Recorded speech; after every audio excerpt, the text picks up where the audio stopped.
ಏನ್ ಮಚ್ಚ ಫೋನೇ ಇಲ್ಲ. ನಿನ್ ಫೋನ್ ತೆಗ ನೈ ಮರಿ ಕೇಳಂಗಿಲ್ಲ. ಫ್ರಸ್ಟ್ರೇಷನ್ ಐತೈತ್ ನಂಗೆ. ಯಾಕೆ ಮಚ್ಚ ಏನಾಯ್ತು? ನಮ್ ಫ್ರೆಂಡ್ ಒಬ್ಬ ಗೋಳಿ ಮಗ ಬೆಳಗ್ಗೆ ಫೋನ್ ಮಾಡ್ಬಿಟ್ಟು ಮಚ್ಚ ಬೇಗ ಬಾ ಬಾಡಿಲಿ ಒಂಥರ ಆಗ್ತಿದೆ ಹಾಸ್ಪಿಟ್ಲ್ ಹೋಗ್ಬೇಕು ಅಂದ. ಹಾ ಸರಿ ಅಂತ ನಾನು ಹೋಗ್ಬಿಟ್ಟು ಹಾಸ್ಪಿಟ್ಲ್ ಕರ್ಕೊಂಡು ಹೋದೆ. ಹಾ ಅಲ್ಲಿ ನೋಡ್ರೆ ಆ ಗೋಳಿ ಮಗ ಡಾಕ್ಟರ್ ಹತ್ರ ಹೋಗ್ಬಿಟ್ಟು ಸರ್ ನಂಗೆ ದಿನಕ್ಕೆ 3 ಸತಿ ಮಾತ್ರ ಹೊಟ್ಟೆ ಇಸ್ತದೆ ಅಂತವನೆ. ಯಾವ ಇವೆಲ್ಲ? ಆಮೇಲೆ ಅದೀಗ ಡಾಕ್ಟ್ರು ಅದೆಲ್ಲರಿಗೂ ಆಗುತ್ತಪ್ಪ, ಅದ್ ಬಿಟ್ಟು ಬೇರೆ ಏನಾದ್ರು ಪ್ರಾಬ್ಲಮ್ ಇದ್ರೆ ಹೇಳು ಅಂದ. ಹಾ ಅದಕ್ಕೆ ಈ ಗೋಳಿ ಮಗ ಸರ್ ನಂಗೆ ಬರೀ ನೈಟ್ ಮಾತ್ರ ನಿದ್ದೆ ಬರುತ್ತೆ ಅಂತವನೆ. ಆ ಡಾಕ್ಟ್ರು ನನ್ ಮಗ ನೋಡ್ತಾವನೆ ಎಂತ ಗೋಳಿ ಮಗ ಕರ್ಕೊಂಡ್ ಬಂದಿದ್ಯಾ ಅಂತ. ಅಯ್ಯ ಮತ್ತೆ ಕರ್ಕೊಂಬಂದ್ಬಿಟ್ಟೆ ಶಿಷ್ಯನ್ ಹೆಂಗ ಆಚೆಗೆ.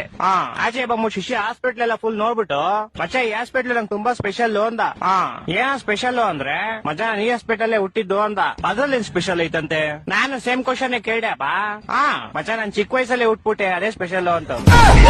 ನನ್ನ ಮಕ್ಕಳು ಒಂದೊಂದಲ್ಲ ಅದ್ ಬಿಡಪ್ಪ ಹೋಗ್ಲಿ. ಮಚ್ಚ ಹುಟ್ಟಿದ ತಕ್ಷಣ ನಂಗೊಂದ್ ಸೀಕ್ರೆಟ್ ಗೊತ್ತಾಯ್ತು ಅಂದ. ಏನ್ ಸೀಕ್ರೆಟ್ ಅಂದ್ರೆ ಮಚ್ಚ ಹುಟ್ಟಿದ ತಕ್ಷಣ ನೋಡ್ತೀನಿ ನೋಡಿದ್ರೆ ನಮ್ಮ ಅಮ್ಮ ಲೇಡೀಸು ನಮ್ಮ ಅಪ್ಪ ಜೆಂಟ್ಸು ಅಂತ. ಹೊಟ್ಟೆ ಎಷ್ಟು ಉರ್ಸ್ತಾವ್ರು ಅಪಕ್ವತ್ನ ನೋಡಿದ್ರೆ. ಮಚ್ಚ ಬಂದ ತಾಳ ಅವನೇ ಬಂದ. ಮಚ್ಚ ಏನ ಮಚ್ಚ ಗಾಡಿ ಏನೋ ಪ್ರಾಬ್ಲಮ್ ಆಗ್ಬಿಟ್ಟೈತ್ ಮಚ್ಚ. ಏನಾಯ್ತಾ? ಮಚ್ಚ ಗಾಡಿ ಓಡಿಸಿದ್ರೆ ಟೈರ್ ತಿರುಗ್ತೈತೆ ಮಚ್ಚ.